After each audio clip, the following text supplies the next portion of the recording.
Hey guys, Youngblood with you for the 74th episode of the Inbox. Starting off with a question from Redbeard saying, "Hey STL, great content, thank you." He's got two questions. One, I've heard that the developers are using some ships to show wear and tear over time. For example, the Taurus. One of the reasons I own a Max over the Taurus is the Taurus looks pretty bad compared to the other ships, especially the other Connies. And then there's others like fitting through smaller jump points. My question is, if the current state of the Taurus is going to be the final look, will it look better after a pass over like the other constellations and degrade over time? Yeah, basically what they did was they were planning on showing the different states of degradation over time. So it looks filthy on purpose. The Taurus you should get in-game should be a brand new Taurus, so it'll look clean. It may not have some of the same trims that some of the nicer versions of that same ship have, but you're not going to get a dirty Taurus off of the show floor. That being said, it is going to be going through a rework. All of the Constellation line is. I think we should start seeing them pop up in 3.0 and 3.1. So, you'll get a good look at that, and it'll have some of the nice rework that the Andromeda got, but it's not going to be dirty. Now, as far as the jump points are concerned, I do believe that you're going to see the Max go through small and probably the Taurus go through medium. But again, that's something that they've waffled on and we'll need to see. The second question is also, what the heck is the cargo carrying capacity of the reworked Cutlass? Like I said, I have a Max, but I love the look of the new Cutlass. In my opinion, they should be comparable since the Caterpillar was supposed to be the Drake version of the Freelancer, but grew. Now the Cutlass should be the bastard brother to the Freelancer. I think to some extent you're right, but you got to keep in mind the Cutlass is more of a combat-focused ship. So it's not necessarily going to compete in that cargo space, and I don't think it should be, because the Cutlass is now almost a gunboat in a way, / utilitarian craft. So my guess is that you're probably going to see it stay about the same in cargo. There's probably still going to be about 30, 35 standard cargo units, primarily because while the ship itself has grown and you get some flexibility through the sliding doors on the side now, overall, the space is allocated a little bit differently, and the crew quarters now takes up its own space, as well as the turret entry piece. So I think it's going to stay about the same. It might grow a little bit, but I don't think it's going to be Freelancer competitor. No, I mean, they're close enough to where they are going to compete with each other, so I don't think you're far off. But I don't expect it to be what the Freelancer is, because they've got different purposes and they balance out in different ways. Lane Fallhaber says, what ships can have holding cells in them? It's a good question.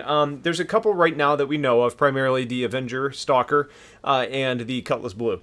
Those are the two that have them in place today. Now, there's probably a lot of ships that are going to be able to equip them. A Caterpillar might be able to have a module that has them. A Freelancer might be able to attach them in the back. Basically, they should end up being a module that you can end up equipping inside of a ship. It's like a component in a way.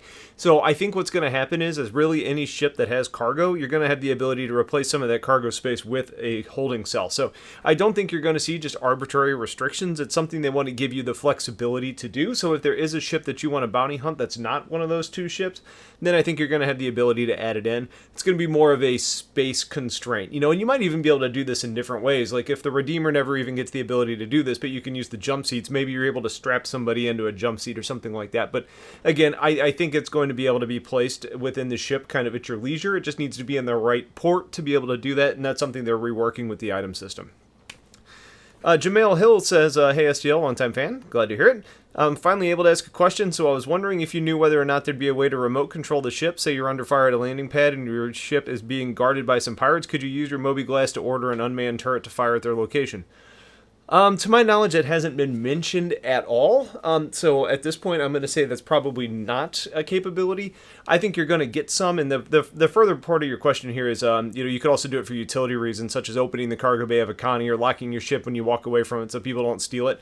I think that's what you're going to see. I think you're going to get some very limited functions. Like you can probably turn your ship on from a remote distance, and you can lock your ship as you walk away. Maybe you can even turn the shields on or turn your shields off or open a cargo door. I think those are the types of interactions you're going to see from your Moby Glass, that type of connection between you and your ship. I don't think you're going to be able to look down at your Moby Glass and say, I want to remote control this as almost like a mini game from your wrist. I don't think that's going to take place, but you should get some basic ship functions, especially the ability to control locking or unlocking your ship. CG says, hi, great videos. Glad to hear it. Is the FPS aspect of Star Citizen going to be more realistic, like what Escape from Tarkov is supposed to be?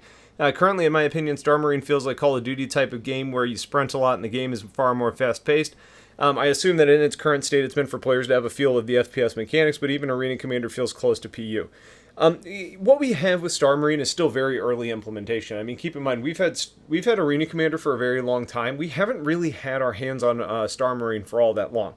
There's also different systems that aren't in place yet, like what happens when you end up getting your leg shot. You know, you're supposed to end up having an impact to how you move. Or if you end up having your arm shot, it's supposed to impact how you actually shoot.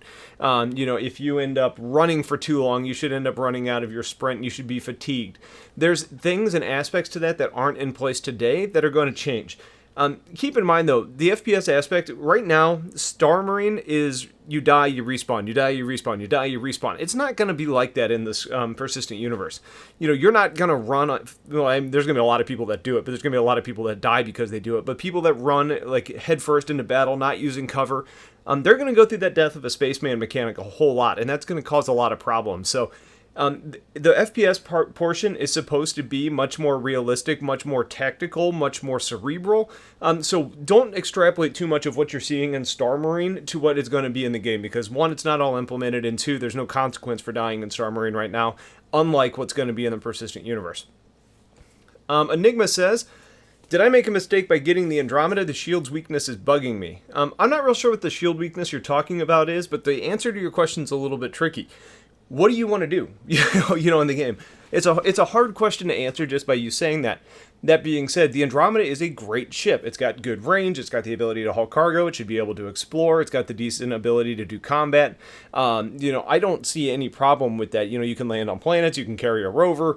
You know, you can do transport missions with people. Like, there's a ton you can do with the Andromeda. I mean, it's really like Chris Roberts' favorite ship, and the ship is designed to be able to do a little bit of everything. So if you want that flexibility and versatility, no, you didn't do anything wrong.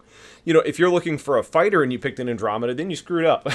You know, or if you're looking for something that's going to carry, you know, 26,000 SCU, then you didn't get the right ship. But if you want something that could touch on and do a lot of different roles, then yeah, the Andromeda is a great fit. But keep in mind, anything you see today is probably not how it's going to be at release. There's balancing that needs to take place. Weapons are going to change. Shields are going to change. Components are going to change. You're going to get new mechanics in the game. So it's hard to take anything you have right now. The best thing you can really do is look at what they want the ship to be, that type of role, and then decide if you made the right decision based on that, because that's what they're going to balance to. They're trying to get the ship to what it should be. And it's going to go through a lot of iterations on that route.